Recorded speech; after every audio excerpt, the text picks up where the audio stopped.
اعوذ باللہ السمیع العلیم من الشیطان الرجیم من حمزہ ونفخہ ونفسہ بسم اللہ الرحمن الرحیم ربی یسر ولا تعسر وتمم بالخیر ربی زدنی علما وجاء السحرة فرعون قالوا إن لنا لأجرا إن كنا نحن الغالبين قال نعم وإنكم لمن المقربين قالوا يا موسى إما أن تلقي وإما أن نكون نحن الملقين قال ألقوا فلما ألقوا سحروا أعين الناس واسترهبوهم وجاءوا بسحر عظيم وأوحينا إلى موسى أن ألقي عصاك فإذا هي تلقف ما يأفكون فوقع الحق وبطل ما كانوا يعملون فغلبوا هنالك وانقلبوا صاغرين وألقي السحرة ساجدين قالوا آمنا برب العالمین ربی موسیٰ و ہارون۔ یہ 10 آیات ہیں، آیت نمبر 13 سے آیت نمبر 122، 113 سے 122 سورہ اعراف ہے اور 9واں سپارہ ہے۔ اور وہ جادوگر فرعون کے پاس آئے تو انہوں نے کہا یقیناً ہمارے لیے انعام ہوگا اگر ہم غالب آ گئے۔ فرعون نے کہا ہاں کیوں نہیں، نعم جی ہاں، اور بے شک تم میرے مقرب لوگوں میں سے ہوگے۔ ایسی کیا بات ہے، تم اگر موسیٰ علیہ السلام پر تم لوگ غالب آ گئے، تمہارا غلبہ ہو گیا تو بس تو پھر تم ہمارے مقرب ہو جاؤ گے بھائی۔ اچھا، جادوگروں نے کہا اے موسیٰ یا تو ڈال یعنی ڈال ترجمہ ہے، یا تو آپ ڈال دیجئے پہلے، یعنی آپ اپنا معجزہ دکھائیے۔ تو ان کے نزدیک تو معجزے کی بات نہیں تھی، یعنی پہلے آپ اپنا کرتب شروع کر دیجئے، ٹھیک ہے، یا ہم ہی ڈالیں، مطلب مقصد یہ تھا کہ پہلے آپ شروع کریں گے یا پہلے ہم شروع کریں، ٹھیک ہے، پہلے آپ ڈال دیجئے یا پہلے ہم ہی اپنا جادو ڈالیں، اپنا جادو شروع کریں۔ تو ان لوگوں نے یہاں پر اجازت طلب کی، ٹھیک ہے، اور موسیٰ علیہ السلام کو آپشن دیا کہ پہلے آپ یعنی اسٹارٹ کریں گے یا ہم۔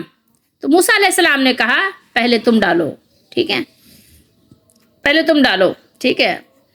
پھر جب انہوں نے اپنی لاٹھیاں اور رسیاں کیا کی، ان لوگوں نے لاٹھیوں رسیوں کو ڈالی، پھینک دی، ٹھیک ہے، کہاں پہ، میدان میں، تو لوگوں کی آنکھوں پر جادو کر دیا۔ لوگوں کی آنکھیں کیا ہو گئیں، فریبی ہو گئی، دھوکا ہوا آنکھوں کو، اور انہیں لاٹھیوں اور رسیوں کے سانپوں سے ڈرایا، یعنی وہ لاٹھیاں اور رسیاں کیا ہوئے، سانپ بن کر دوڑنے لگے میدان میں ادھر سے ادھر،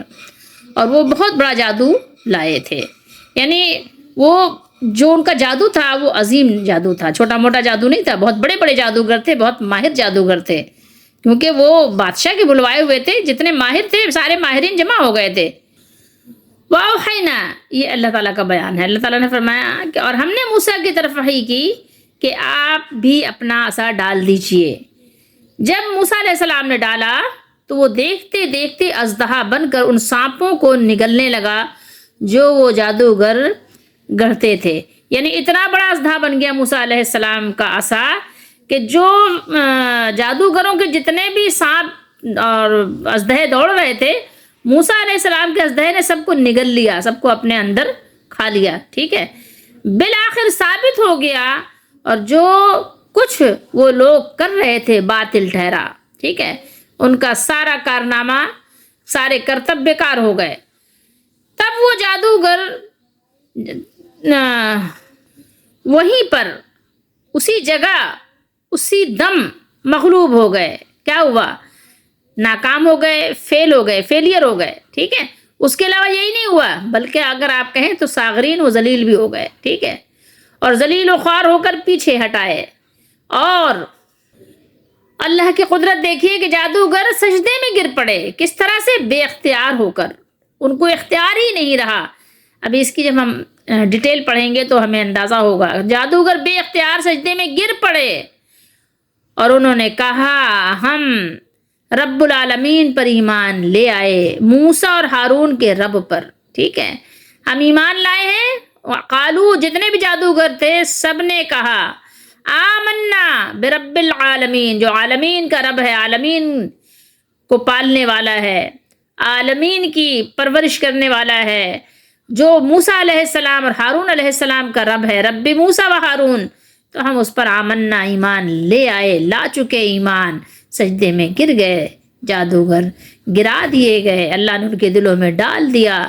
کہ حق کیا ہے، باطل کیا ہے، صحیح کیا ہے، غلط کیا ہے،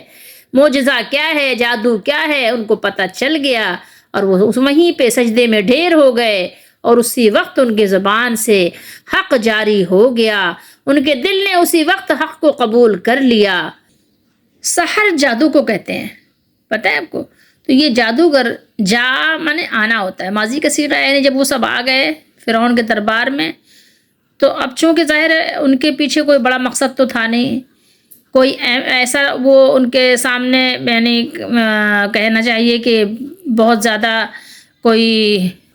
بلند مقام حاصل کرنا یا عزت حاصل کرنا یا اللہ کی رضا حاصل کرنا، یہ سب تو ان کے نزدیک کوئی مقصد نہیں تھا ایسا کچھ، بس ان کا مقصد تھا جو وہ انہوں نے بیان کر دیا، ٹھیک ہے۔ جب جادوگر جمع ہوئے موسیٰ علیہ السلام سے مقابلہ کرنے کے لیے، تو اللہ تعالیٰ نے یہاں بیان فرمایا ہے کہ جب فرعون اور جادوگروں کے مابین یہ شرط طے پا گئی، جن کو اس نے موسیٰ علیہ السلام کے مقابلے کے لیے بلایا تھا، کہ اگر وہ موسیٰ علیہ السلام پر غالب آ گئے تو فرعون انہیں کیا دے گا، ٹھیک ہے، پہلے تو یہ طے کر لیجئے جادوگروں کے سامنے، ٹھیک ہے، یہی مقصد تھا، ٹھیک ہے، محض پیشہ ورانہ کمائی ان کا مقصد تھا، اس لیے انہوں نے پہلے فرعون سے بطور سوال اس کا تقاضا کیا کہ ہاں بھائی، اگر ہم غالب آ گئے اور ہمارا غلبہ ہو گیا اور ہم جیت گئے، تو آپ یہ بتائیے پہلے کہ ہمیں کیا انعام و اکرام سے نوازیں گے،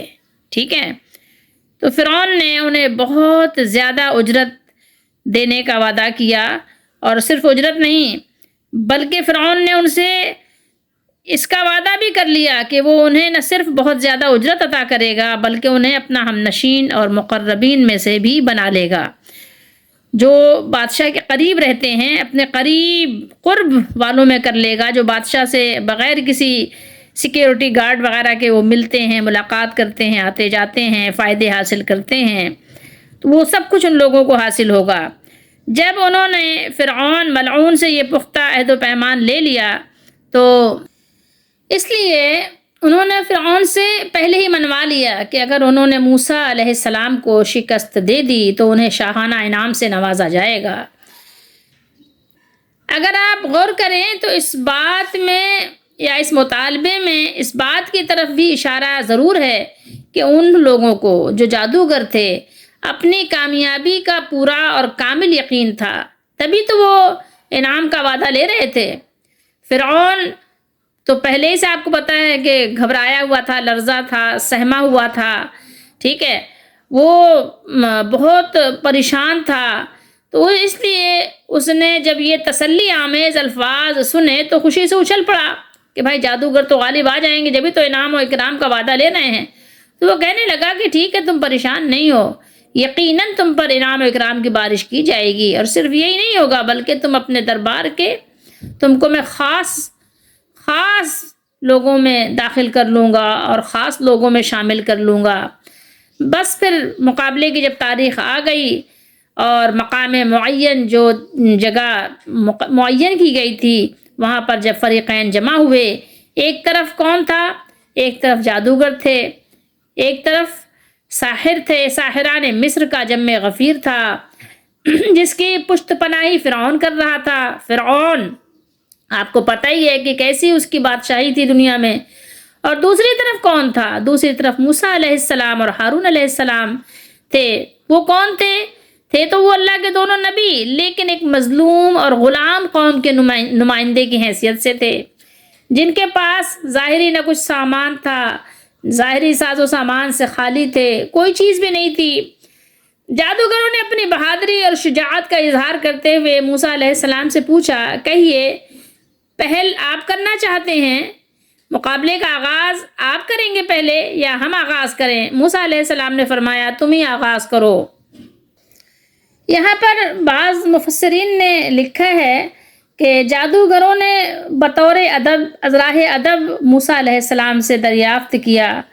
اور ان کے ادب کو اللہ تعالیٰ نے پسند فرمایا اور اسی وجہ سے ان کو ایمان کی نعمت سے اللہ نے مالا مال کیا۔ بہرحال یہ تو اللہ کو بہتر معلوم ہے کہ انہوں نے ادب کی وجہ سے یہ سوال کیا تھا یا کس لیے سوال کیا تھا۔ بہرحال انہوں نے جہاں بھی قرآن میں ذکر ہے تو وہاں پر یہ بات ذکر ہے، مختلف انداز سے، تھوڑے بہت الفاظ کے فرق کے ساتھ یہ بات بیان ہے کہ موسیٰ علیہ السلام سے انہوں نے کہا تھا کہ پہلے آپ یعنی آغاز کریں گے، آپ شروع کریں گے یا ہم شروع کریں؟ تو بہرحال موسیٰ علیہ السلام نے فرمایا ہے کہ تم جتنا زور دکھانا چاہتے ہو دکھا لو، ٹھیک ہے، میں بعد میں اپنی صداقت کا معجزہ پیش کروں گا۔ آپ کی اس اجازت کا مقصد یہ تھا کہ باطل جو یعنی کہنا چاہیے کہ جھوٹ، من گڑھت، فضولیات پر مبنی چیزیں ہیں، ٹھیک ہے، جو چیزیں اللہ کی ناراضگی کا باعث ہیں یا جو کھیل کود تماشا ہیں، ٹھیک ہے، تو پہلے تم سب لوگ بھرپور طریقے سے اس کا اظہار کر لو، ٹھیک ہے، جتنا کر سکتے ہو، کوئی حسرت باقی نہ رہے کہ یار اگر پہلے میں کرتا تو یہ ہو جاتا اور وہ ہو جاتا، نہیں، تم خوب جو ہے اس کی جو ہے اپنی جو طاقت ہے اس کو خوب اظہار کر لو، ٹھیک ہے، اپنی تمام قوتوں کے ساتھ تم ظاہر ہو جاؤ، تو اس پر جب اہل مجمع اور لوگ آگاہ ہو جائیں گے تو اللہ تعالیٰ کی مدد، اس کی نصرت سے، اس کی دستگیری سے حق جو ہے وہ اپنی پوری تابانیوں کے ساتھ، تمام تابناکیوں کے ساتھ جلوہ نما ہو جائے گا اور باطل کو بھرپور طریقے سے اس پر وار کر کے اس کی بے سر و پائی کو ظاہر کر دے گا، عیاں کر دے گا، تاکہ اس کے بعد کسی کے لیے کوئی شک و شبے کی گنجائش باقی نہ رہے۔ پھر جادوگروں نے اپنی رسیاں جو ان کے پاس تھیں، جو ان کے یعنی جادو کے سامان تھے، سب انہوں نے پھیلا دیے، نکال دیے، اپنے جو ٹوکرے تھے ٹوکروں سے باہر نکالے، رسیاں انہوں نے پھیلا دیں، ان کے پاس جو ڈنڈے، لاٹھیاں، جو کچھ بھی تھے انہوں نے سب پھیلا دیے، اپنا کرتب انہوں نے شروع کیا، کرشمہ دکھانے لگ گئے۔ یہ ہے اعین الناس، آنکھیں، عین کی جمع ہے، ناس لوگ، لوگوں کی آنکھیں، ٹھیک ہے، لوگوں کی آنکھوں پر کیا کیا؟ سحر کر دیا، جادو کر دیا، جادو کی حقیقت یہاں بیان کی گئی ہے۔ وَاسْتَرْهَبُوهُمْ، آپ ترغیب پڑھتے ہیں نا، ترغیب کا کیا مطلب ہوتا ہے؟ ڈرانا، ارہبا یرہبو، یہ معنی کیا ہے؟ ڈرانا، خوف زدہ کرنا۔ وَاسْتَرْهَبُوهُمْ میں حروف زیادہ ہیں، حمزہ سین تا، ٹھیک ہے، یہ حمزہ سین یہ زیادہ ہے نا، تو اب یہ جب یہ زیادہ ہیں، حروف زیادہ ہونے کی وجہ سے سخت خوف زدہ کیا، ٹھیک ہے، جادوگروں نے بہت زیادہ خوف زدہ کر دیا، لوگوں کی آنکھوں پہ ایسا جادو کیا کہ لوگ خوفزدہ ہو گئے، بہت زیادہ خوفزدہ ہو گئے۔ آپ اندازہ کر سکتے ہیں نا کہ اگر کسی میدان میں کہیں پر سانپ ہی سانپ دوڑ رہے ہوں یا اژدہے دوڑ رہے ہوں تو اس منظر کا کیا خوف ہوگا، اس کا اندازہ تو تصور میں بھی ہو سکتا ہے، ضروری نہیں کہ آپ دیکھیں میدان میں جا کر، تصور کریں کہ ایک گھر میں اگر 10 سانپ ہو اور آپ بیٹھے ہوئے ہوں وہاں پر تو کیا آپ کا کیا حال ہوگا، تو خود ہی سوچ سکتے ہیں کہ میدان میں جہاں لوگ بیٹھے ہوئے وہاں ہر طرف سانپ اور اژدہے دوڑ رہے ہوں، ادھر سے ادھر پھنکار رہے ہوں ہیں اور کب دوڑ بھاگ کر رہے ہوں، تو کیا مطلب خوف کا کیا اندازہ لگایا جا سکتا ہے۔ یہاں اللہ تعالیٰ نے بیان فرمایا وَاسْتَرْهَبُوهُمْ، ٹھیک ہے، تو کیا ہوا کہ انہوں نے ڈرایا، خوفزدہ کیا، نہ صرف ڈرایا خوفزدہ کیا بلکہ بہت زیادہ ڈرایا، بہت زیادہ خوفزدہ کر دیا اور بہت بڑا جادو لائے ہیں، تھوڑا بہت نہیں۔ یا اللہ نے دیکھیں کیا فرمایا، بِسِحْرٍ عظیم، عظیم آپ خود جانتے ہیں کہ مطلب بہت بڑا جادو، بہت بڑا کھیل تماشا انہوں نے کیا، بہت بڑی انہوں نے گستاخی کی، ایک نبی کے مقابلے میں اس طرح سے جادو پیش کیا۔ ایکچولی اگر آپ غور کریں تو آپ کو پتہ چلے گا کہ حقیقت میں وہ زمانہ جس زمانے میں موسیٰ علیہ السلام تشریف لائے تھے وہ جادو کے کمال کا زمانہ تھا، ٹھیک ہے، اس میں جو جادوگر تھے نا ان کو بہت عروج حاصل تھا، جس پر اللہ تعالیٰ نے موسیٰ علیہ السلام کو بھی ایسا ہی معجزہ عطا فرمایا جس کے سامنے جادو بھی اور جادوگر بھی بے بس ہو گئے۔ اور یہاں یہ جو فرمایا اللہ نے کہ انہوں نے لوگوں کی آنکھوں پر جادو کر دیا اور انہیں سخت خوفزدہ کر دیا اور بہت بڑا جادو لے کر آئے، تو غور کیجئے گا تو یہاں اس سے سحر کی حقیقت کی طرف اشارہ ہے، جادو کی حقیقت کی طرف اشارہ ہے کہ جادو میں یہ طاقت نہیں ہوتی کہ وہ کسی چیز کی حیت کو بدل دے، ٹھیک ہے، کسی چیز کو بدل دے، رسیوں کو حقیقتاً صاف بنا دینا اس کے بس سے باہر کی بات ہے، جادو ایسا نہیں کر سکتا۔ اس کا اثر کہاں تک ہوتا ہے؟ اس کا اثر نظر بندی تک محدود ہوتا ہے۔ ایک چیز ہوتی کچھ اور ہے، لیکن جادو کے اثر سے دیکھنے والے اسے کوئی اور چیز سمجھنے لگ جاتے ہیں، اور ان کا جادو کا اثر ایسا تھا یہاں تک کہ اللہ کے نبی، جلیل القدر نبی رسول موسیٰ علیہ السلام بھی یہ سمجھ گئے کہ یہ رسیاں جو ہے سانپ بن گئی ہیں، ٹھیک ہے، موسیٰ علیہ السلام بھی یہی سمجھنے لگ گئے تھے کہ یہ رسیاں سانپ بن کر دوڑنے لگی ہیں، ٹھیک ہے۔ تو ایک تخیل کا ذکر ہے، لیکن سورۃ طٰہٰ میں ہم پڑھیں گے کہ اللہ تعالیٰ نے بیان فرمایا وہاں پر کہ فی نفسہ خیفۃ موسیٰ، موسیٰ علیہ السلام بھی اپنے دل میں ڈرنے لگے، موسیٰ علیہ السلام کو بھی خوف ہوا۔ سورہ طٰہٰ میں اللہ نے فرمایا ہے کہ ہم نے کہا قلنا لا تخف، کہ آپ ڈریے نہیں، انک انت الاعلیٰ، اللہ نے موسیٰ علیہ السلام سے فرمایا کہ آپ نہ ڈریے، آپ ہی غالب آئیں گے، غلبہ آپ کا ہوگا، آپ کو ڈرنے کی ضرورت نہیں ہے۔ لیکن بہرحال موسیٰ علیہ السلام ڈرے۔ تو بہرحال جادو کے اثرات ہوتے ہیں، جادو کی تاثیر سے انکار کرنا یہ بالکل بھی درست بات نہیں ہے، ٹھیک ہے۔ یہاں بھی دیکھیے اللہ تعالیٰ نے جادو کو بہت بڑا قرار دیا ہے، ایسا نہیں ہے کہ جادو کوئی چیز نہیں ہے، جادو کے اثر سے بیماری بھی لاحق ہو جاتی ہے، جادو کے اثر سے لوگ مر بھی جاتے ہیں، جادو کی جو یہ اس کی جادوئی اثرات سے لوگ یعنی پریشان حال بھی ہو جاتے ہیں، اس لیے ہمیں وظائف وغیرہ بھی بتائے گئے ہیں، صبح شام کے اذکار بتائے گئے ہیں، اور جادو اٹ سیلف ایک چیز ہے، اس کا وجود ہے، اس سے انکار نہیں کیا جا سکتا، قرآن سے بھی ثابت ہے اور حدیث شریف سے بھی ثابت ہے۔ اور قرآن میں ظاہر ہے نبی علیہ السلام بھی جن سے بشر سے ہی ہوتے ہیں، جس سے ہم اور آپ ڈرتے ہیں، تو یہ اور بات ہے کہ نبیوں کو اللہ تعالیٰ کی طرف سے خاص مدد، نصرت،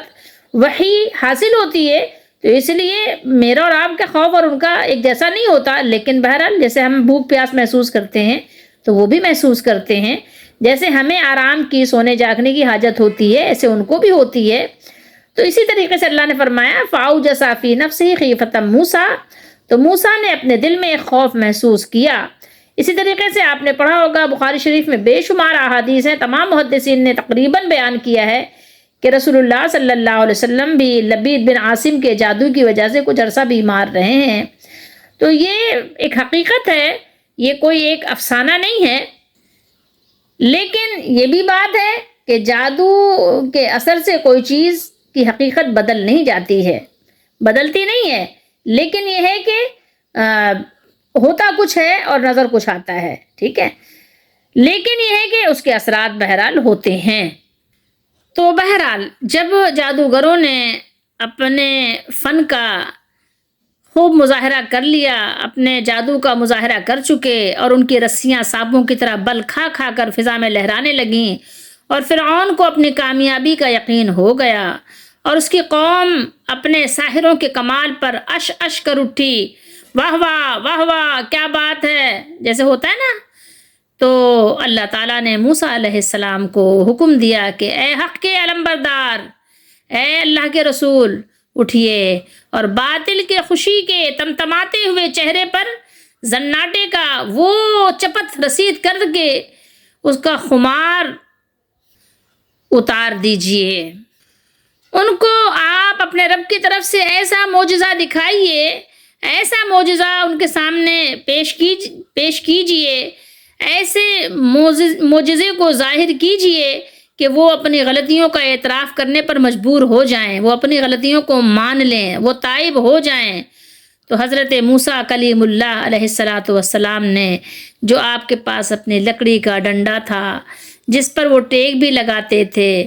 جس کو وہ اب تک بطور عصا استعمال کرتے رہے ہیں۔ اللہ تعالیٰ کے حکم سے، واوحینا، اللہ نے حکم دیا تھا، ہم نے وحی کی تھی، اللہ تعالیٰ کی وحی سے اپنی لاٹھی پھینک دی، میدان میں ڈال دی۔ اللہ تعالیٰ نے بیان فرمایا ہے کہ اس عظیم الشان مقابلے کے وقت جس کے ساتھ اللہ تعالیٰ نے حق و باطل میں واضح طور پر فرق فرما دیا تھا، فَإِذَا هِيَ تَلْقَفُ مَا يَأْفِكُونَ، تو وہ فوراً اور اچانک ایک مہیب اژدہا بن کر ان لہراتے ہوئے سانپوں کی طرف لپکا اور ان کو نگلنا شروع کر دیا، اور آن واحد میں فرعونیوں کا سارا بنا بنایا کھیل ختم ہو کر رہ گیا۔ مجمع عام میں حق کا پرچم لہرانے لگا، حق کا بول بالا ہو گیا، اور باطل جو تھا، جو جھوٹ تھا، جو فریب تھا، وہ شرمندہ ہو گیا، سرنگو ہو گیا، ذلیل ہو گیا، اور اس کو شرمناک، عبرتناک شکست ہوئی، اور ان کی جادوئی اور جادوگری کی عظمت اور سطوت کا پردہ چاک ہو گیا۔ فرعون اس کی قوم نے جب یہ ہوش ربا منظر دیکھا، سوچیے ذرا، تصور کیجیے، جب اس نے دیکھا ہوگا تو ان پر کیا گزری ہوگی، کیا سوچا ہوگا، کتنی ذلت ہوئی ہوگی، شکست، اور اتنی رسوا کن شکست، اور وہ بھی مجمع عام میں، اور دعوت بھی انہوں نے دی تھی، یہ مجمع بھی انہوں نے جمع کیا تھا، یہ تقریب بھی انہوں نے منعقد کی تھی۔ فرت ندامت سے پانی پانی ہو گئے، ایسا ہی ہوا ہوگا نا۔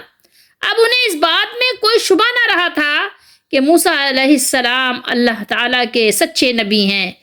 لیکن اپنی سیاسی ان کی جو غرض تھی، غرض و غایت تھی، اور جو ان کی مالی مصلحتیں تھیں، اس کے پیش نظر وہ آپ پر ایمان لانے کے لیے پھر بھی تیار نہ ہوئے۔ تف ہے ایسی عقلوں پر، تف ہے ایسی حکومتوں پر، تف ہے ایسی بادشاہتوں پر۔ یہاں یہ سبق یاد رکھنے کا ہے کہ نبی کا معجزہ حق ہوتا ہے اور وہ ثابت رہتا ہے، اور جادوگروں کا جادو ہو یا شعبدے بازوں کی شعبدے بازی اور مکاری اور فریب کاری ہو، وہ فریب پر ہی مبنی ہوتا ہے اور بیکار اور باطل ہو کر رہ جاتا ہے۔ یہی اللہ نے یہاں بیان کیا، فَوَقَعَ الْحَقُّ وَبَطَلَ مَا كَانُوا يَعْمَلُونَ۔ بات یہ ہے کہ حق تو ثابت ہو گیا، اور جو کچھ وہ لوگ کر رہے تھے وہ سب باطل تھا، جھوٹ پر مبنی تھا۔ حق کا غلبہ ہوا، اور وہ واپس ہوئے کس طرح سے؟ ذلت کے ساتھ، ذلیل ہو کر واپس ہوئے، ان کی واپسی ذلت کے ساتھ ہوئی۔ لیکن بسا اوقات آپ نے دیکھا ہوگا نا کہ بعض لوگ ایسے بھی ہوتے ہیں، ایسی قومیں بھی ہوتی ہیں جو اپنی ذلت پہ بھی خوش ہوتی ہیں، اپنی ذلت کو بھی کیا کرتی ہیں، کچھ نہ کچھ عزت کا پاجامہ پہنا دیتی ہیں۔ بہرحال جب وہ لوگ مقابلے میں اپنے جادو کی ناکامی میں ناکام ہو گئے، اور انہوں نے موسیٰ علیہ السلام کی کامیابی دیکھی، تو وہ مجبور ہو کر کیا ہوا، وہ جتنے جادوگر تھے سجدے میں گر پڑے، سب سجدے میں گر گئے، اور رب العالمین جو عالمین کا رب ہے، عالم کا پالنے والا ہے، انہوں نے اس پر ایمان لانے کا اعلان کر دیا، جس کی الوہیت اور وحدانیت کا اعلان موسیٰ علیہ السلام اور ہارون علیہ السلام فرمایا کرتے تھے۔ وَأُلْقِيَ السَّحَرَةُ سَاجِدِينَ، سب گرا دیے گئے سجدے میں، سب وہ سجدے میں گر گئے، جادوگر سجدے میں گرا دیے گئے، بول اٹھے، کہہ اٹھے جادوگر، قَالُوا آمَنَّا بِرَبِّ الْعَالَمِينَ، ہم رب العالمین پر ایمان لے آئے۔ یہاں پر فرمایا رب موسیٰ و ہارون، کیا مطلب ہے؟ یعنی جو موسیٰ علیہ السلام اور ہارون علیہ السلام کا رب ہے۔ اس لیے کہا کہ کسی کو یہ گمان نہ گزرے کہ انہوں نے فرعون کو رب العالمین سمجھتے ہوئے سجدہ کیا ہے۔ سب کو اچھی طرح معلوم ہو جائے کہ رب وہی ہے جس کو موسیٰ علیہ السلام، ہارون علیہ السلام رب مانتے ہیں، ٹھیک ہے؟ فرعون اور اس کے مشیروں کے لیے کسی طرح ممکن نہ رہے کہ لوگوں کو موسیٰ علیہ السلام کے محض ایک جادوگر ہونے کا یقین دلائیں کہ موسیٰ علیہ السلام ایک جادوگر ہیں۔ نہیں، ہرگز نہیں، موسیٰ علیہ السلام یقیناً رب کے بھیجے ہوئے ہیں اور رب کے بھیجے ہوئے رسول ہیں۔ جادوگروں کو معلوم ہو چکا کہ جتنا کچھ ان کے پاس تھا اب اس سے زیادہ نہیں ہو سکتا تھا۔ انہوں نے بہت بڑا جادو دکھایا، بہت بڑا انہوں نے فریب کیا، لوگوں کی نگاہیں انہوں نے بند کر دیں، کچھ کا کچھ پیش کر دیا انہوں نے، رسیوں کو، لاٹھیوں کو انہوں نے جادو بنا کر، سانپ بنا کر، اسدھے بنا کر دوڑانا میدان میں شروع کر دیا۔ آپ تصور کر سکتے ہیں کتنا بڑا جادو لے کر آئے وہ، لیکن اللہ نے سب سے پہلے انہی کو سجدے میں گرا دیا، سب سے پہلے انہی کے دلوں نے قبول کیا۔ کتنے خوبصورت دل تھے ان کے، کتنے خوبصورت تھے وہ لوگ، اور کتنے خوش نصیب تھے وہ لوگ۔ ان کی خوش نصیبی پر سلام ہے۔ اللہ تعالیٰ ایسے خوش نصیبوں میں ہمیں شامل کرے کہ ہم ایمان پر دنیا سے جائیں۔ بہت خوش نصیب لوگ ہوتے ہیں وہ، بہت خوبصورت دل ہوتے ہیں ان کے، جو ایمان کو قبول کر لیتے ہیں، جو حق کو قبول کر لیتے ہیں، جو حق کو مان لیتے ہیں، لوگوں سے شرمندہ نہیں ہوتے، لوگوں کے سامنے شرم نہیں کرتے، بلکہ اپنے رب کے سامنے شرمندہ ہوتے ہیں، اپنے رب سے عاجزی کرتے ہیں، اس سے معافی مانگتے ہیں، لوگوں کے سامنے نہیں گڑ گڑاتے اور باطل کو ڈیفینڈ نہیں کرتے، بلکہ وہ حق کا دفاع کرتے ہیں۔ وہ حق کو قبول کرنے کے لیے کسی قسم کی شرم و حیا محسوس نہیں کرتے، چاہے وہ مجمع عام میں ہو۔ وہ تو آئے تھے جادوگر بن کے، لیکن انہوں نے ذرا بھی جھجک محسوس نہیں کی، فوراً ایمان کو قبول کر لیا۔ فوراً ان کے دل میں اثر ہوا کہ نہیں، ہم نے تو اتنا، ایک ڈاکٹر کو پتا ہوتا ہے نا کہ ہماری پہنچ کہاں تک ہے، میں ایک مریض کو کس اسٹیج تک ٹھیک کر سکتا ہوں، کس اسٹیج تک اس کا علاج کر سکتا ہوں۔ ایک ڈاکٹر کو معلوم ہے نا کہ اگر 4 اسٹیج پر اس کا کینسر ہے اور وہ بھی کافی ٹائم گزر گیا ہے، تو اب جو ہے پاسبل نہیں ہے کہ میں اس کو زیادہ عرصے تک دواؤں کے ذریعے سے صحت مند رکھ سکوں، یا اس کو میں یعنی زندگی پر قائم رکھنے کا کوئی اختیار رکھ سکوں۔ نہیں ہے، پتہ ہے ڈاکٹر کو اپنی صلاحیت کو، اس کو اچھی طرح پتہ ہے، دواؤں کا اس کو اچھی طرح پتہ ہے کہ دوائیں کس حد تک کام کرتی ہیں اور کہاں تک کام کرتی ہیں۔ تو لازمی بات ہے کہ ایک دواؤں کا اپنا ایک کیا ہے، موقع اور محل ہے، اس کے علاوہ وہ دوائیں کارگر نہیں ہوتی۔ جیسے کہ آپ کو معلوم ہے کہ جب آپ کو پتہ ہے کہ نبی علیہ السلام آ جائیں اور کسی مردے کو زندہ کر دیں اللہ کے حکم سے، تو ظاہر ہے ڈاکٹر کہے گا نا کہ بھائی یہ ڈاکٹر نہیں ہے، یہ یقیناً اللہ تعالیٰ کی طرف سے ہے، کہ کسی کا کام نہیں ہے مردے کو زندہ کرنا، ہے صرف اللہ کا کام ہے، اور اللہ کا حکم ہو جس کے ذریعے سے، تو اس کا مطلب ہے کہ اس کو اللہ کی مدد حاصل ہے، تو اس کا مطلب ہے کہ یہ نبی ہے۔ تو نبی علیہ السلام جیسے عیسیٰ علیہ السلام تھے، مردے کو زندہ کر دیتے تھے، تو ان کو اللہ تعالیٰ کی طرف سے یہ مدد حاصل تھی، جب اللہ کا حکم ہوتا تھا مردوں کو زندہ کر دیتے تھے۔ اسی طریقے سے جادوگروں کی بھی ایک اپنی لمٹ تھی، ان کو پتا تھا کہ میری لمٹ کہاں تک ہے۔ جب انہوں نے دیکھا کہ اتنے سارے سانپ جو ہم نے میدان میں چھوڑے ہوئے تھے، اتنے سارے اژدہے جو ہم نے میدان میں چھوڑے ہوئے تھے، موسیٰ علیہ السلام نے اپنی جیسے یہ عصا رکھا، یہ عصا موسیٰ علیہ السلام نے رکھا کہاں؟ میدان میں۔ یہ اژدہا بنتا بھی ہے، اور صرف بنتا نہیں ہے، جتنے اژدہے پھر رہے ہوتے ہیں، جتنے سانپ پھر رہے تو سب کو ایک ایک کر کے کھا بھی جاتا ہے، اور پھر موسیٰ علیہ السلام اس کو اٹھا لیتے ہیں اپنے ہاتھ میں، پھر وہ ڈنڈا بن جاتا ہے، پھر وہ ایک لاٹھی ہے، بس کچھ بھی نہیں، ایک اسٹک ہے ان کے ہاتھ میں، اور وہی اسٹک جو ہے سارے سانپوں کو اس نے کھا لیا۔ کیسے ممکن ہے یہ؟ وہ سمجھ گئے، انہوں نے فوراً مان لیا کہ نہیں، یہ جادو نہیں ہو سکتا۔ جادو کی اپنی لمٹ تھی، اور اس سے زیادہ نہیں ہو سکتی، کیونکہ ہم تو سب سے بڑے ہیں، گرو ہیں۔ ظاہر ہے چیلے کیا کریں گے، جو اتنا بڑا گرو جو تھا وہ سب کچھ اس نے پیش کر دیا، اب اس سے زیادہ اس کی لمٹ نہیں تھی۔ تو موسیٰ علیہ السلام نے جو کچھ پیش کیا ہے وہ یقیناً جادو نہیں ہو سکتا، بلکہ وہ اللہ تعالیٰ کی طرف سے معجزہ ہی ہے، اور موسیٰ علیہ السلام کی صداقت کی دلیل ہے جو موسیٰ علیہ السلام نے پیش کیا ہے۔ اب اس کے علاوہ ہمارے پاس کوئی چارہ کار نہیں ہے کہ ہم حق کو قبول کر لیں۔ تو بہت خوبصورت دل والے لوگ تھے وہ فوراً سجدے میں گر گئے، بلکہ اللہ نے فرمایا سجدے میں گرا دیے گئے، ٹھیک ہے۔ وہ انہوں نے اپنی ناکامی کو تسلیم کر لیا، اپنے غلط ہونے کو انہوں نے مان لیا کہ نہیں، ہم غلطی پر تھے، اور پھر انہوں نے جگہ جگہ جہاں پر بھی قرآن نے یہ تذکرہ کیا ہے، ان جادوگروں کی معافی کا تذکرہ بھی کیا ہے، اور پھر ان کی بہادری کا تذکرہ بھی کیا ہے، ان کی سچائی کا بھی تذکرہ کیا ہے۔ تو یہ بہت ہی خوبصورت لوگ تھے، ان کے بہت خوبصورت دل تھے، اور یہ بہت قوی لوگ تھے، بڑے زبردست لوگ تھے، اور بہت خوش نصیب لوگ تھے۔ اللہ تعالیٰ سے دعا کیا کریں کہ اللہ تعالیٰ ہمیں بھی ان خوش نصیبوں میں شامل فرمائے کہ ہم بھی جیسے ہی حق کو دیکھیں، حق کو سنیں، حق کو سمجھیں، فوراً ہم حق کو قبول کر لیں، باطل سے چمٹے نہ رہیں، باطل سے چمٹ کر باطل کو جو ہے اس کی دفاع نہ کریں، اس کو ڈیفینڈ نہ کریں۔ اللہ تعالیٰ ہم سب کو یہاں پر سمجھنے کی توفیق دے، اپنے لیے دعا کرنے کی بھی توفیق دے۔ ایک بات یہاں سیکھنے کی اور بھی ہے، اور وہ کیا ہے؟ وہ یہ ہے کہ جب کسی کے سامنے حق بات کھل جاتی ہے، حق بات واضح ہو جاتی ہے، حق اس کو سمجھ آ جاتی ہے، تو پھر بھی حق بات کو جب سمجھ آ جانے کے بعد وہ نہیں مانتے، تو پھر اس وقت ہم قرآن میں پڑھ چکے ہیں مہر لگ جاتی ہے۔ پھر وہ حق کو سمجھنا بھی چاہے تو نہیں سمجھ سکتا، کیونکہ اب وہ جو ہے آنکھیں اندھی ہو گئیں، اب دل اس کے بند ہو گئے، اب دل کی آنکھیں اندھی ہو گئیں، دل پہ وہ زنگ لگ گیا، دل کا آئینہ خراب ہو گیا۔ اب وہ دل کا جو آئینہ خراب ہو گیا تو اب وہ آپ کو نہیں دکھاتا کہ سفید کیا ہے، سیاہ کیا ہے، صحیح کیا ہے، غلط کیا ہے، اچھا کیا ہے، خراب کیا ہے، وہ نہیں دکھاتا۔ جادوگروں کے سامنے جیسے ہی حق واضح ہوا وہ فوراً قبول کر لیا، انہوں نے فوراً وہ گر گئے سجدے میں، پورے مجمع میں، بھرے مجمع میں۔ ذرا آپ اپنے لیے تصور کریں کہ آپ کسی مجمع میں جائیں اور جس کے خلاف جائیں آپ اسی کو صحیح کہہ دیں، اسی کو مان لیں۔ تھوڑی دیر کے لیے سوچیں، تھوڑی دیر کے لیے، کہ ایک آپ بادشاہ بن کے جائیں اور اپنے امپلائی کی بات مان لیں۔ آپ تھوڑی دیر کے لیے تصور کریں کہ کیا آپ کے لیے ممکن ہے؟ پاسبل ہے؟ نہیں ہے، بہت مشکل کام ہے، یہ بہت مشکل کام ہے۔ لیکن ان لوگوں کے لیے آسان ہو جاتا ہے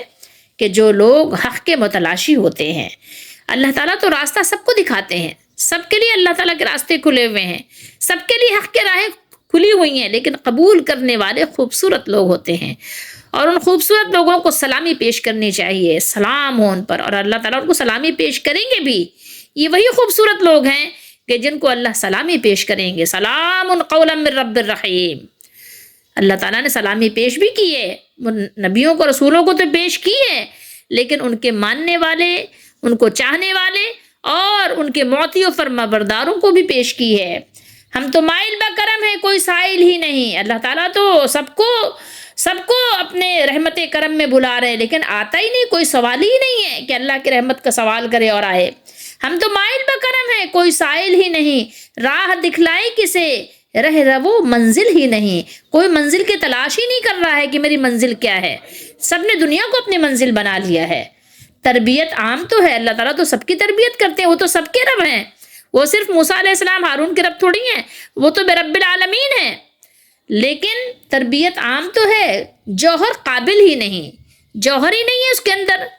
کہ ہاں وہ بیج اس لائق، وہ سیڈ بیکار ہو چکا ہے، سڑ چکا ہے، تو وہ زمین میں آپ ڈالیں گے تو اس سے پودا نہیں نکلے گا۔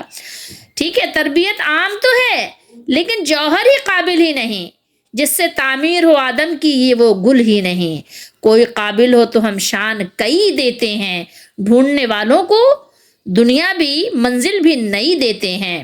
لیکن آج ہمارا حال یہ ہے کہ ہاتھ بے زور ہیں، الحاد سے دل خوگر ہیں، امتی باعث رسوائی پیمبر ہیں۔ امتی